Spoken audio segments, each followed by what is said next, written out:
Hey everybody, welcome back to a new video. So, massive post by Hazel on the Russian forum. I have it auto-translated here, but the auto-translation is pretty darn bad because the original post was in Russian. So I ended up converting it and trying to get it best translated using ChatGPT. Honestly, if you're a Russian speaker and you think that I get anything wrong in the video, just let me know. But unfortunately, since it was posted in Russian, I had to use ChatGPT to get it correctly transcribed. Google Translate sucked because that was getting it all wrong, but I'm pretty sure ChatGPT did it relatively well. Originally, I was just going to make a bullet point of this. Then there was like so much that he talks about that I was just thinking to myself, let's just read it so you guys know what he says rather than me just trying to kind of say what he says. So we're going to go through it and give my thoughts on it. I'm going to go ahead and cut the gameplay while I talk through it so it's not too boring for you guys. But let's just get started with this because it's a lot to go over. So I'm not sure where this originated from because he responded to just a bunch of random forum posts, kind of just trolling, or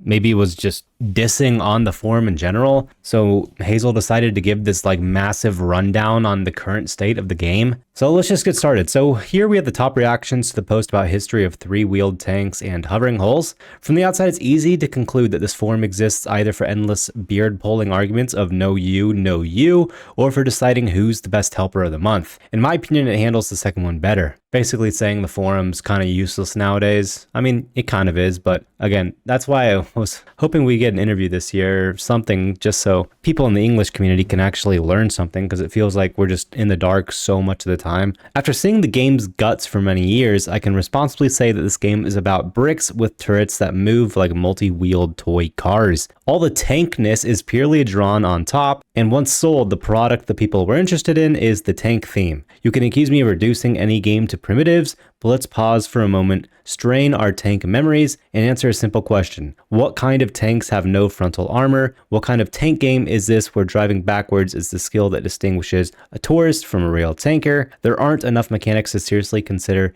it is a game about tanks. I mean, he's basically saying here the game isn't about tanks. Yeah, you could probably make that argument nowadays, but come on. The game back in the day was always promoted as this retro futuristic tank game. I mean, that's kind of what it was to start off with. For like the first 5, 6, 7 years of Tanki Online, it was this futuristic retro type tank game. And yeah, it changed around hovering hulls, around when they kind of switched from Flash to HTML. I'd say that's when it mainly switched its identity. So we're at the point now in current Tanki where do what you want with Tanki. We're getting Tanki Classic. That can be the tank game we love. And at this point, Tanki Online, you're not going to hurt its player base. The player base is already so low. Anything you do to the game is going to be beneficial, unless it's just charging the players hundreds of dollars more on top of what you already charge people for containers and shop bundles.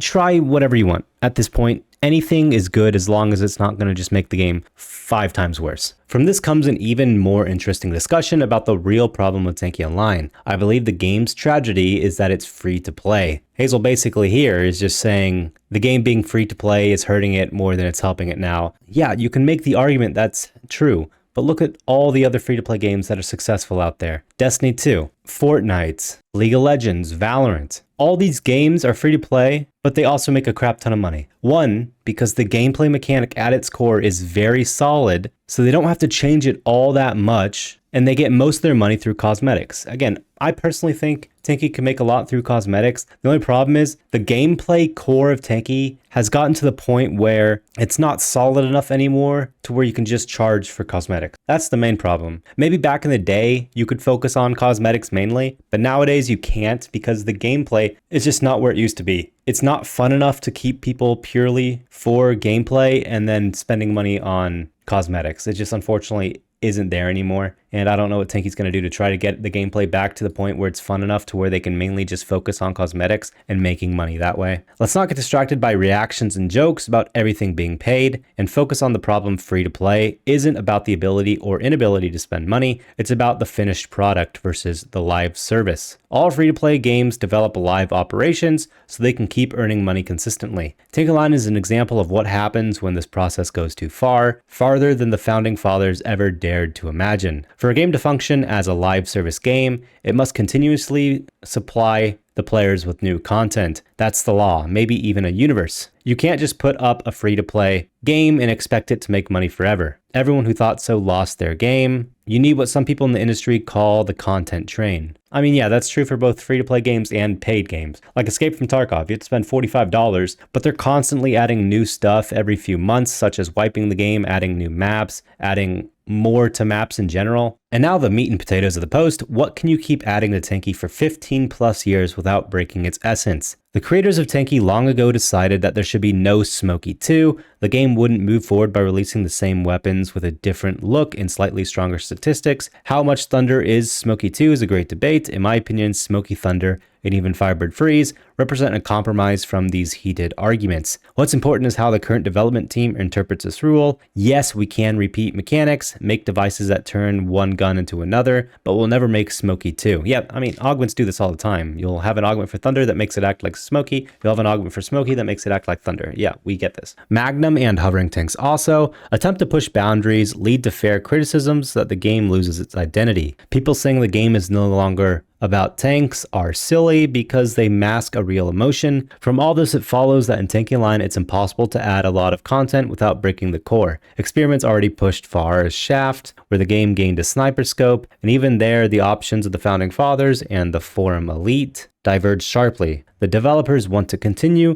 the community demands retreat. Obviously, it will be extremely difficult to keep inventing new guns and holes. Okay, this is how I feel. With having Tanki Classic, you can try whatever you want in the main game. People aren't going to complain. But until we get Tanki Classic, people are going to complain because they're not going to have a game to go play the original concept. Because the game is 15 plus years old. You're going to have to change it. Obviously, people know this. The only problem is people with this expectation of us getting Tanki Classic have now basically become kind of annoyed with all the normal changes in Tanki until we get Tanki Classic. I think a lot of the problems with current Tanki get solved when we have Tanki Classic, because then Tanki can go as far as they want in the main game without like obviously breaking it, but they can go as far as they want with adding new stuff and experimenting if we have Tanki Classic to try out stuff with still. Another approach is skins. In another game about guns and spraying bullets, instead of adding new weapons, they turned into infinite cosmetics. Is this acceptable in Tanki Online? I think he's talking about Fortnite here. At first glance, yes. Back in the day, the industry debated whether certain skins fit a game's world. Or looking at Team Fortress True,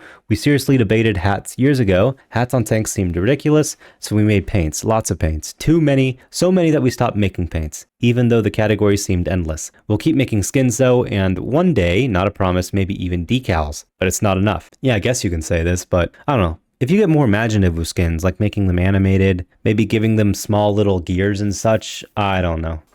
Problem is, I'm not paid to come up with ideas for Tanki, you know? So unless I brainstorm for multiple days about this, I'm not going to have the greatest of ideas to give Tanki. Right now, you can see a collapse in that other games players launched boycotts that threaten the profits of huge companies because skins crossed all boundaries and turned a war game into clown chaos. He's obviously talking about Call of Duty here, where Call of Duty, this war game about like the military, started adding like stupid skins like Beavis and Butthead or stupid rainbow ponies as skins. Like obviously I get that. But come on, we're talking about Tanki here. Tanki has always been this future retro type game. Maybe like early in the game people would complain, but we're at the point in the game where new skins, Tanki can take it as far as they want because there's no real time period or reality that Tanki is based in that people will get mad at if they start adding these really weird skins. No one even cares about that anymore. So I don't see the argument here just because they're two completely different games with two completely different player bases who think completely different things. So I don't think this is really a fair comparison, in my opinion. We definitely don't want that. Fortunately, our players don't see demonic skins or retro future skins as excessive. Yeah, I don't think anyone really does. But how many more skins can we create? I have a spreadsheet and I don't like its conclusions. Okay, yeah.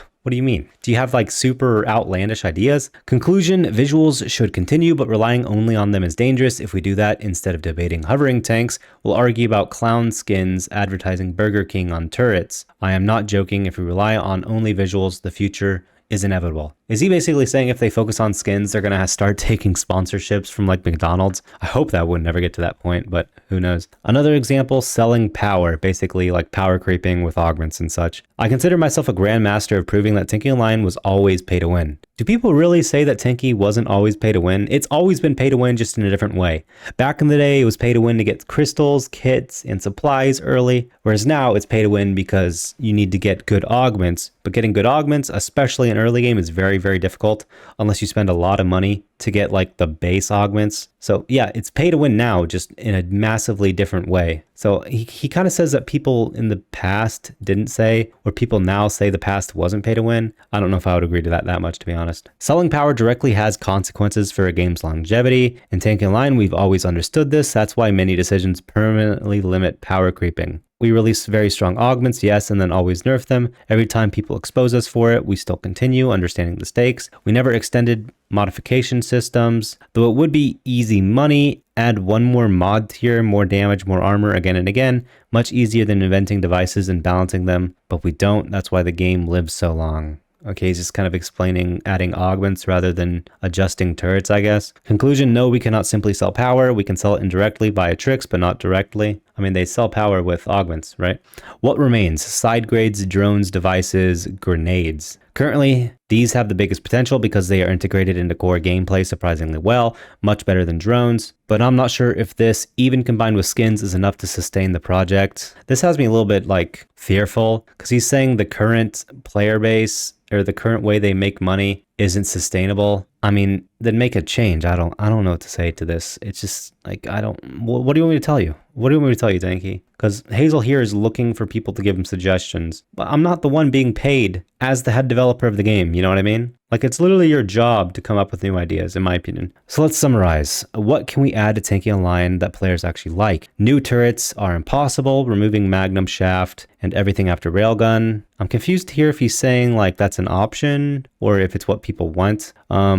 Should we add new holes? No, it's impossible. Maybe removing hovering holes. Should we add new devices? Enough with them already. Fire the dev. Again, I don't know what this means. That's what sucks, man. It's in freaking Russian. I had to translate. New paints, devalued, but players will still beg for re-releases. Basically saying like they're probably going to bring back cryo and such. New drones are hated, so they won't add more of those. New grenades, no one asked for them. I mean, yeah, honestly, no one really cares about grenades that much anymore. I mean, I'll make a video on a new grenade. It won't do well almost at all, which kind of blows. New skins, fine, whatever. I mean, I think skins are fun. Maybe I'm in the minority here, but I think new skins are fun. And then adding nothing. What do you actually mean nothing? Make something new. We're bored and fix balance too. I don't know, man. It's so hard to tell what he's saying. And so, in conclusion, I can share our plans. We do not plan to make Tanki a pay-to-win game. I'm pretty sure this is supposed to be pay-to-win. The translation is kind of weird, but I'm pretty certain multiple people have told me they don't plan to make the game into a pay-to-win game. And since that's the case, I'm ready to hear your ideas for content that can be released in events at least 12 times a year for the next 16 years. Basically, he just ends this with asking people what they would add to the game, what events they would add to the game. Personally, me, just off the top, you obviously have new skins, but Hazel says he's kind of bored of adding new skins, which is kind of sad to hear. Maybe making battle passes good again, but battle passes are just kind of dead. Like, people just don't care about them that much. I don't know, man. It's hard to think of something. You guys will have to let me know what you think about it in the comments down below. Definitely give recommendations to Tanki, because I think Hazel might actually be listening this time around. But I don't know. It's very concerning to hear this, because I don't see any hope for the future of the game. He didn't even mention Tanki Classic. Like, Tanki Classic is a massive help to the game, in my opinion, because you're able to make updates to the main game that people aren't going to complain about because they can go to Tanki Classic and play that. So not mentioning Tanki Classic has me a bit fearful for that as well, but I don't know. The whole thing is weird just because it was in Russian. It'd be nice if they posted an English version, but the translations are all super weird for Google, even using like AI to translate. It's all weird. Let me know what you guys think about this in the comments down below. I'll see you in a future video. Peace out, everybody.